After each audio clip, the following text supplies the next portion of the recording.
All right, we got another great show for you guys. We're going to recap everything that we saw this summer and just kind of go through the state of the Saints and what we think they're going to do going forward. We are presented by PJ's Coffee and coming to you from the Better Call Botto podcast studio. So if you need to get your day started, go check out PJ's. You don't have to look for it far. They got locations all over the city. And you walk in there, you get yourself the best cup of coffee that you can find, get yourself a pastry, whatever you need to do to get your day started. They got your fuel every single day. And if you need legal help with any of the following: car wrecks, offshore injuries, 18-wheeler collisions, Maritime and Jones Act, hurricane and storm claims, you better call Botto at 504-323-7777 or 985-303-7777 for your free consultation and case review. And if you are in the market for a car, go check out my guy, Matt Bowers, any one of his dealerships. When you go to him, you are in the best hands that you can be in. If you need service, if you need a car, Matt is the guy to go see. And after that, drive down to Ideal Market and get some of the freshest produce that you will find. Ideal Market does great stuff in the community, so much so that they won the Peter J. Larkin Award from the National Grocers Association for outstanding community support. And they always bring the best quality food products at the best prices. And they have a hot deli that surpasses many restaurants in the flavor of their authentic Hispanic dishes. And if you happen to be of the legal drinking age, go ahead and get yourself a bottle of Hardhide Ponchatoula Strawberry Whiskey. That's an 86 proof blend of aged wheat bourbon, American light whiskey, and fresh Ponchatoula strawberries. Blended in New Orleans, it is not for the thin-skinned. Look for it in your favorite stores, bars, and restaurants. Last but not least, Veterans Boulevard location, Firehouse Subs. Check them out. They do great stuff for the city, great stuff for the community, and they got great food, so it's a win-win-win situation. All right, let's get into the show.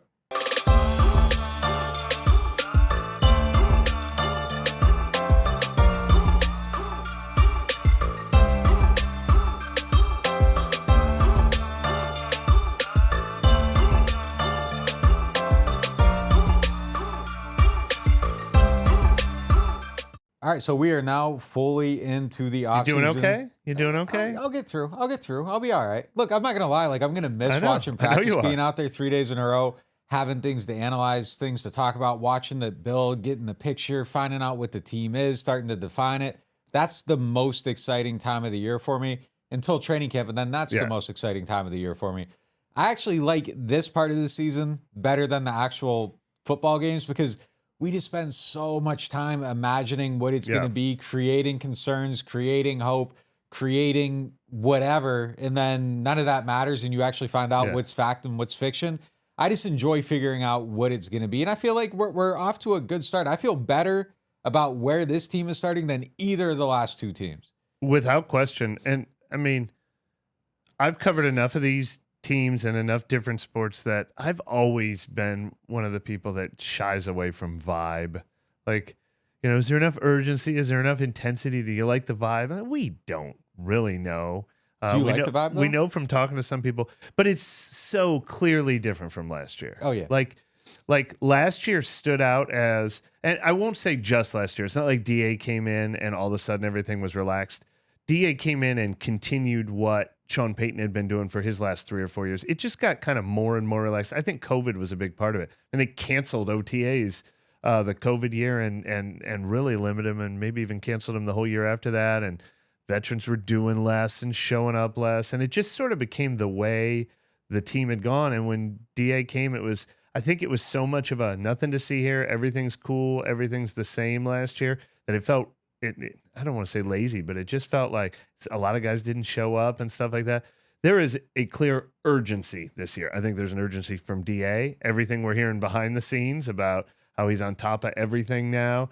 And there's clearly an urgency from players. Tyrann Mathieu, Demario Davis, Cam Jordan were here the whole time, not just on the field, but organizing off-field activities. Michael Thomas being out there, being so visible, showing you how hard he's working, coming and talking to us on his first day that he returned to practice and letting us know how much he's doing behind the scenes. It's the urgency is visible. Yeah, it is definitely, it's visible, it's feelable, it's the little details that didn't necessarily weren't okay. So like there's things that we can see. It's like kind of like going to Disneyland. And if you went there and it's like you see like some litter on the ground, you'd be like, oh my God, because they're like so on top of everything and people are sweeping it up and that's just what they do. And that's how it's always done. And there's just, I guarantee you go to, or like nobody's telling them that they got to keep the sidewalks clean. They just know there's hell to pay if the sidewalks aren't clean. And I think last year a little bit, there was a thought process. Saw litter on the ground last year? Maybe a little litter on the ground. And people thought, these details, like, we're wasting time on this stuff. This year, it's tight again. Like, is it kind of like, let's say you tight. hire somebody to be on your podcast and they show up at like 6:35 or 8:35, 8:37 once in a while, and you're like, this person needs to know we start at 8:30. Is it something like that at all? What time did you get here this morning? I was here on time this morning. Every time though. Yeah, but like, look, sometimes that's the way it's got to be. Like, things got to be tight so that everything runs right. Yeah. In the little details that you let go, that filters in to other things. And I think those are some of the little things that maybe they learned last year. And it doesn't feel like summer camp. It feels like there's that signature intensity, even just like the little viewing area that we had. Like, it used to be from the 50 to the 50. There's 2 fields side by side. And then last year it was like, well, yeah, they can go down in the end zone. Like, who cares? Like, they're down there. Like, now it's back to the 50 and the 50. Like, it's just these little things of controlling, making sure that nothing's ever in the way. And it's not even necessarily about keeping us like condensed. It's just nothing can interfere with football then. And I think when you care about all those details, it just kind of infiltrates into everything. So I like that little adjustment. Is it going to lead the wins? I don't know. I don't know how much that stuff actually matters. But if you're worried about that, you're probably worried about everything. I will say this, though. And this is not blaming DA necessarily. He had to find his footing and find the right balance. Yeah. I think as a head coach, he probably likes that he now has the freedom to crack down a little bit more, because I remember specifically talking to him one-on-one last summer about his approach. And he said, our veteran players have earned the right to be treated like adults. If I came in here in my first year and I just changed everything just for the sake of change, they would see right through that. If I came in here and I said, now we're going to start our meetings at 8:00, practices are going to be an hour longer, like, they'd be like, oh, he's just trying to be different than Sean Payton. And he's like, we built a culture together here. And I think, the defense in particular, he's like, these leaders, DeMario Davis, Cam Jordan, they've earned the right to not have me come in and be phony, because they know who I am. So he didn't want to be phony.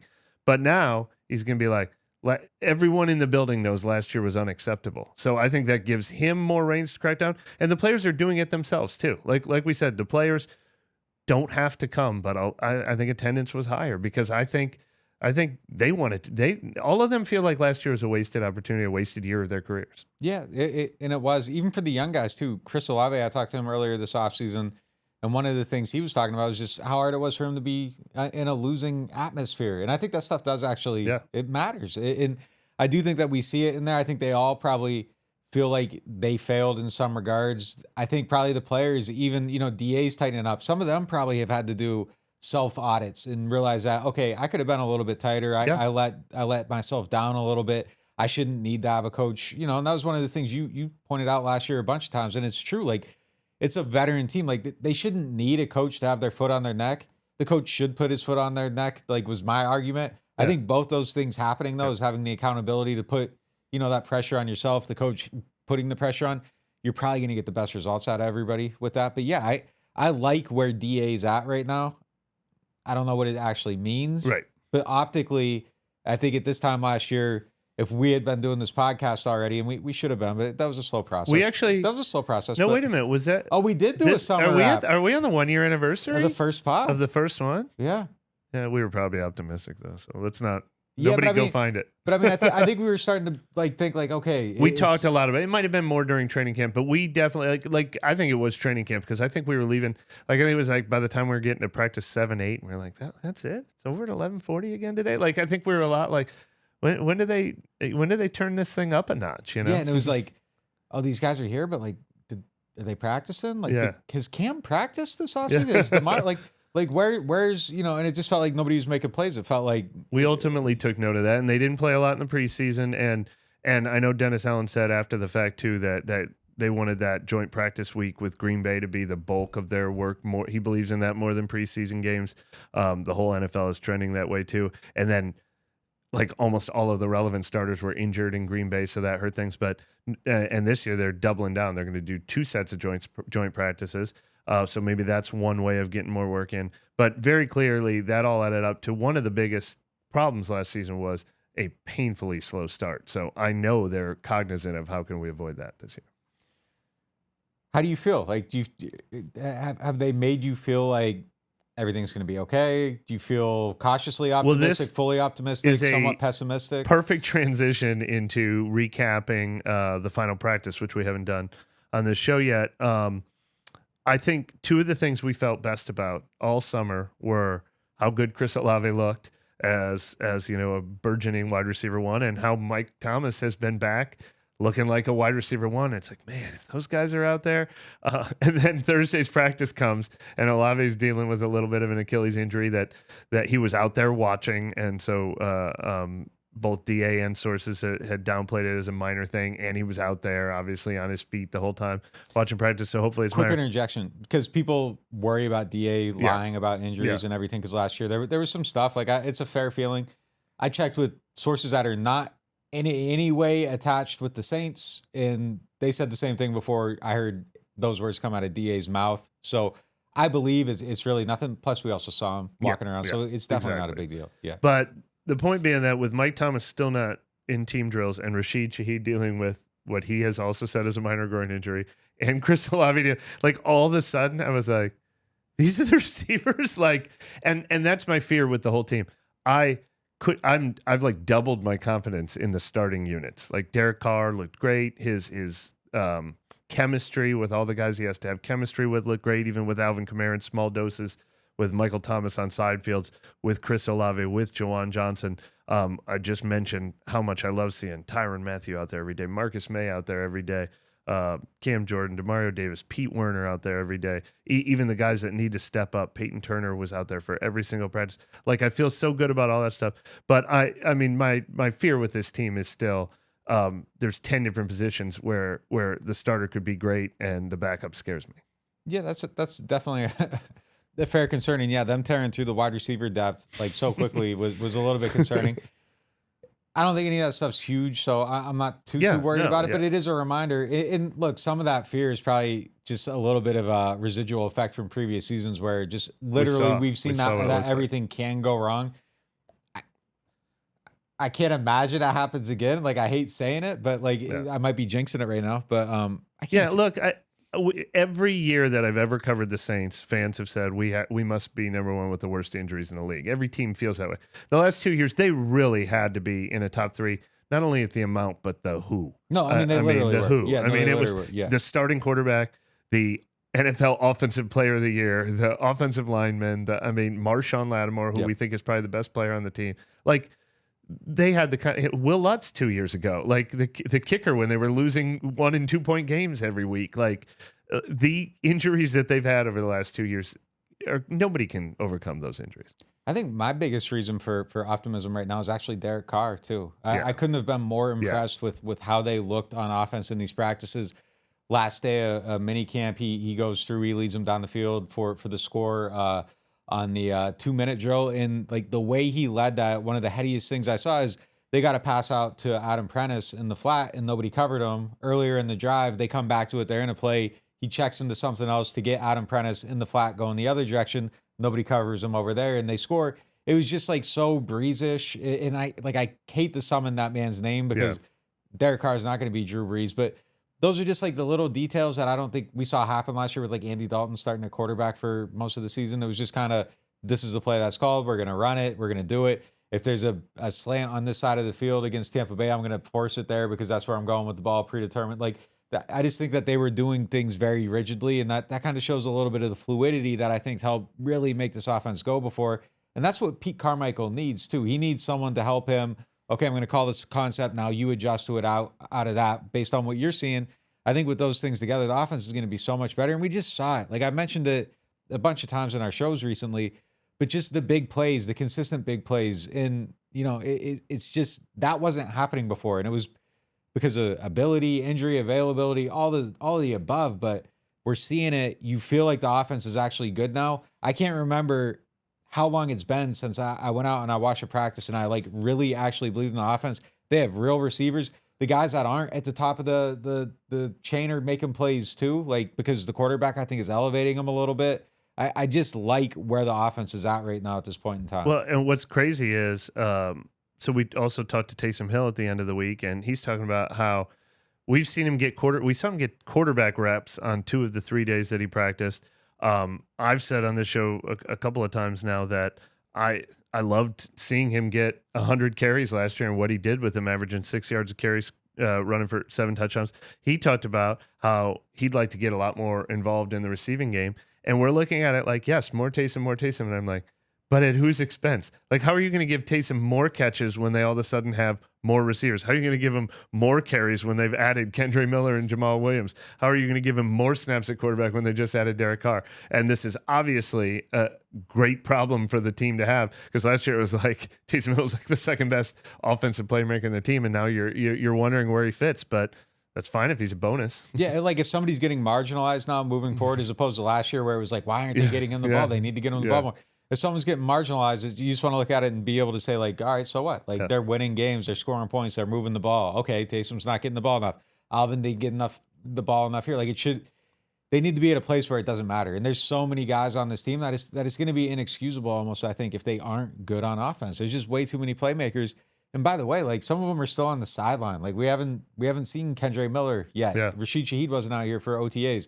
Offense still looked good. They were moving the ball on a really good defense. The one thing I like, too, about the defense, I like the cornerback battle right now. Paulson Adebo, the last practice, he fought back. I thought he was one of the better players. That was a great reminder. Yeah, 2 pass breakups in there. Alontae Taylor the day before had the interception, the pick 6. They give up the big bomb down the sideline to Olave. But I kind of like the options here, them going back and forth. And maybe the Taylor hype elevates Adebo a little bit. Maybe, now being healthy with a little bit of fire behind him. I think they're all coming to play. Yeah, I believe in the Taylor hype too, and we've probably been guilty of we like the rising ascending player always. Like, it's the same thing we've talked about at defensive end. We want to see Isaiah Foskey or Peyton Turner bump out Carl Granderson. But Carl Granderson's like, hey man, I just earned a starting job with 6 sacks over the second half of last season or whatever.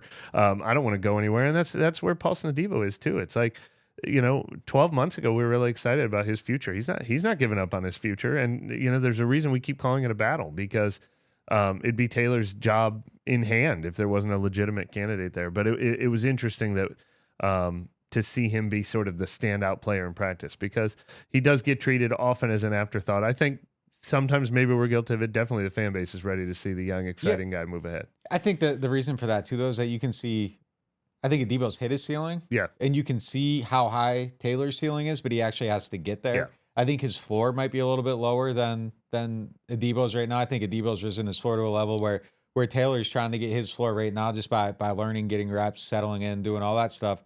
I talked to him a little bit today, and he was just, he admits, and he was in here and he said the same thing. And we're 2 weeks later from that, he just admits that it's a learning process, that he's doing a lot of different things. He's working with a DBs coach that works with a ton of guys in the league. He's sending his film to him every day after practice. They're going over it. He's finding ways to correct. But you go out there and you can see some of the stuff, especially in the slot, that he's still trying to figure out how to get used to it, how to turn his hips, how to react to it, how to set up and be able to go either way on a break without any anticipation. Sometimes he succeeds, sometimes he fails. And I think he still has some of those battles on the outside too. There's still a lot of stuff that he's trying to figure out there. So there's going to be ups, there's going to be downs. As DA pointed out, though, the mentality of giving up a bomb and then being able to come back on the next play and have a pick 6. And I asked him about this, how do you do that? How do you shake it off? And I was like, was that a sign of your patience, the way you actually sat back there? And he's like, no, that was actually me probably being a little too aggressive. Yeah. Because I wanted to make a play to get that off of me. And he's like, that's kind of the learning process. So is that you got to be able to let it go and perform and not let it get you 2 down. He took a little bit of a risk, I think, on that play, but it's a good risk. And I think he might get himself in trouble once or twice doing that too. I think that's what they like about him, though, is because DA was asked that exact question. Is what is it that you like most? And I think he answered before the question was asked, and it was his mentality or whatever. And he said that 10 times last year too. DA wants that guy on the field in some capacity, being a energy leader. Yeah, I think you're willing to give up a couple plays if he's making game-changing plays with the same mentality. And who was the guy that the Chiefs? Marcus Peters was kind of the same type of player. He would give up some stuff because he was a little bit too eager. But then when he gets 10 interceptions one year. Not saying Taylor's going to do that, but when you're giving up some bombs and you're getting 10 picks, I think people are going to be okay with a couple bombs if you're offsetting it with those possession-taking plays. Well, and look, this is the exact opposite of what I just said is my biggest concern with the team, that I think if starter goes down, they're in big trouble. the beauty of, let's say Adebo is the odd man out and Taylor wins that outside job and Bradley Roby's in the nickel and one guy gets hurt and now Adebo comes in, I don't think anyone's like, oh, shoot, now they're in trouble. And I also think we're going to do our 53-man roster episode later this week. I started sketching that out and like I wrote like 14 DBs that I feel good about making this team and you got to pare that number down. That's by far the overall group that you feel the best about the depth. Yeah.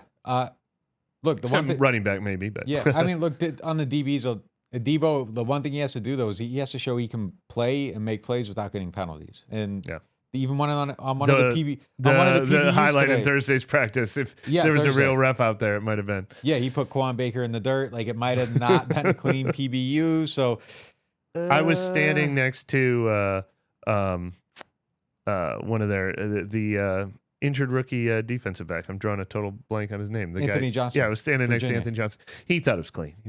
Well, I'm sure. All right. So, let me give you another guy to talk to after Thursday's practice.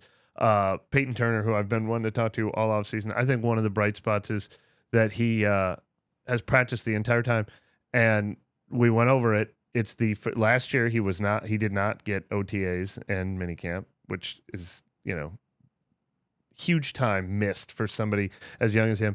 He started dealing with injuries his rookie year training camp, and he's always been coming back from something or dealing with something ever since then. He said it's the best he's felt in his entire NFL career now. He also is well aware of the narrative surrounding him. He said he can tune out that noise. He says, because those are his expectations for himself. But I wanted to come up with the ideal market question of the day today because we have cheated on the ideal market.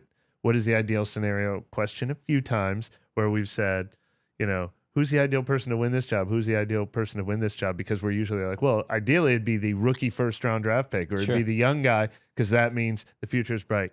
I'm going to give you the last 3 years of first round draft picks. Peyton Turner, Brian Brzee, Peyton Turner, Cesar Ruiz, and I guess we should throw Trevor Penning in there. So let me give you 4 years of first-round draft pick. Who helps the team most if they have the breakout star year out of those 4 first-round picks? I'm taking Chris Olave out of it. Who helps the team most? If they're just like, oh, man, that's a first-rounder. Yeah. It's a good question. I mean, I feel like you could go. I think you whittle it down. I'd take any one of them, but yeah.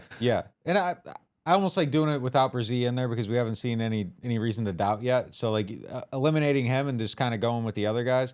I think you whittle it down to Penning versus Turner. I mean, I think for sure those positions are obviously so valuable. Yeah, and it's almost like a horse apiece with them because you got Penning on one side and you got James Hurst backing him up, so you're okay there. You have Carl Granderson there.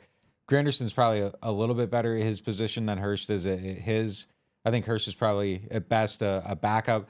Granderson ideally is a backup too, though, with someone playing ahead of him. It's like if they get no pass rush off the edge, I'm terrified. Right. I think there's more. Maybe if your offensive line stays healthy across the board and Penning's the only one out, I think you're okay with it.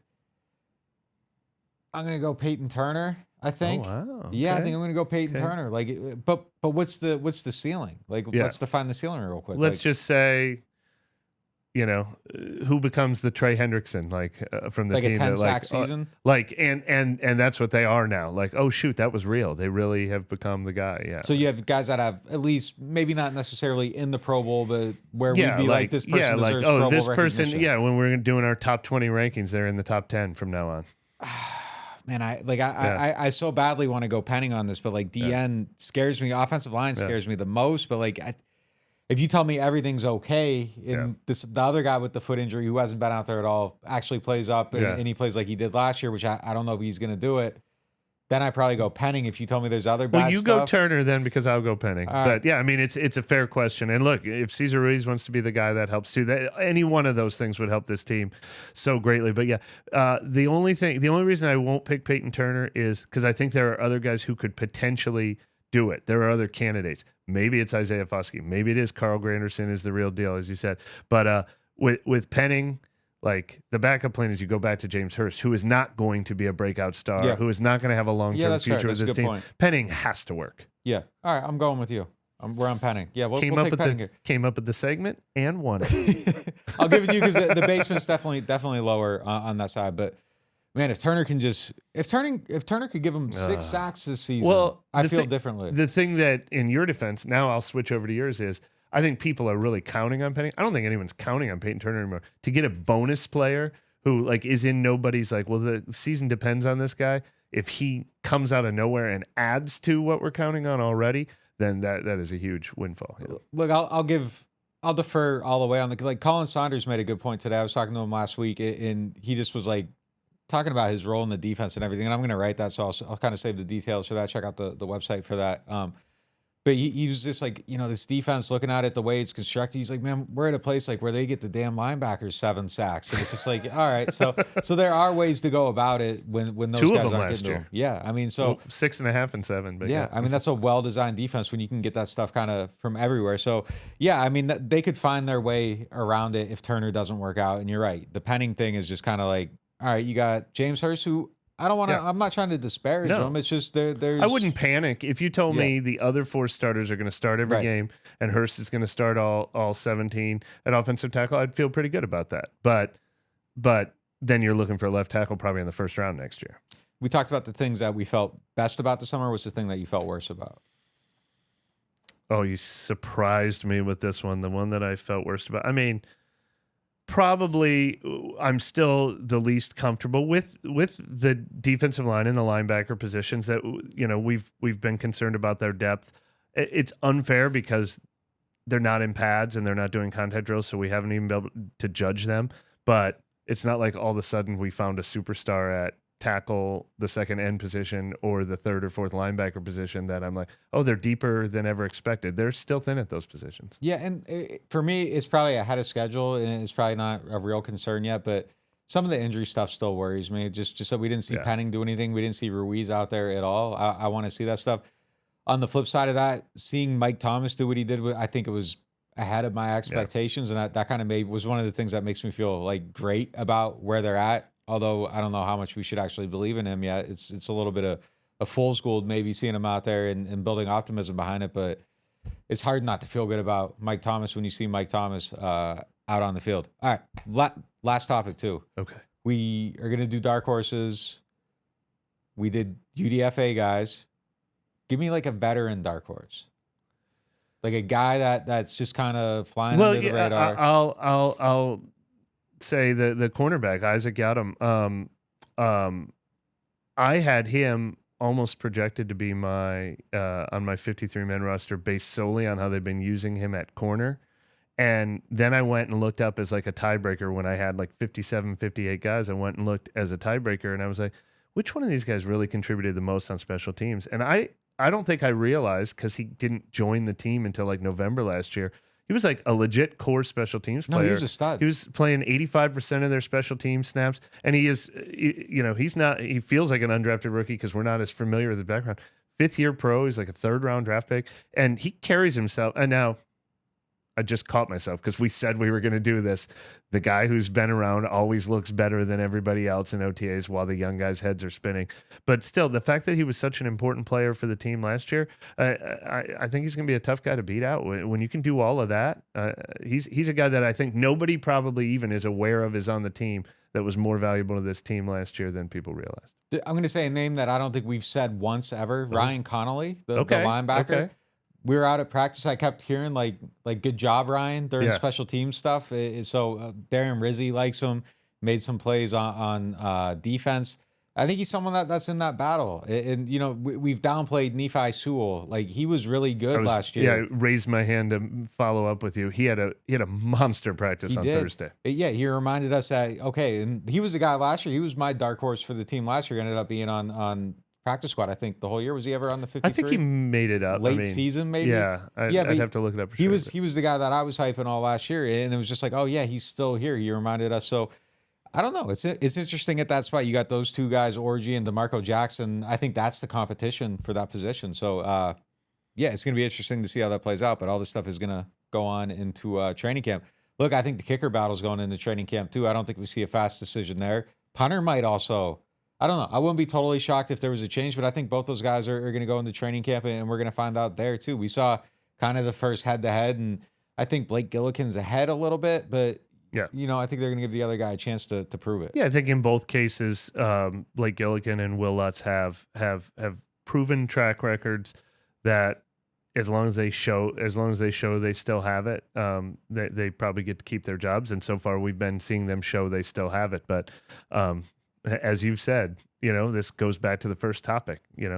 They're bringing in competition for a reason. Nothing's going to slide this year. All right, that's all we got for this one. Thank you for watching the NewOrleans.Football show. We'll see you next time.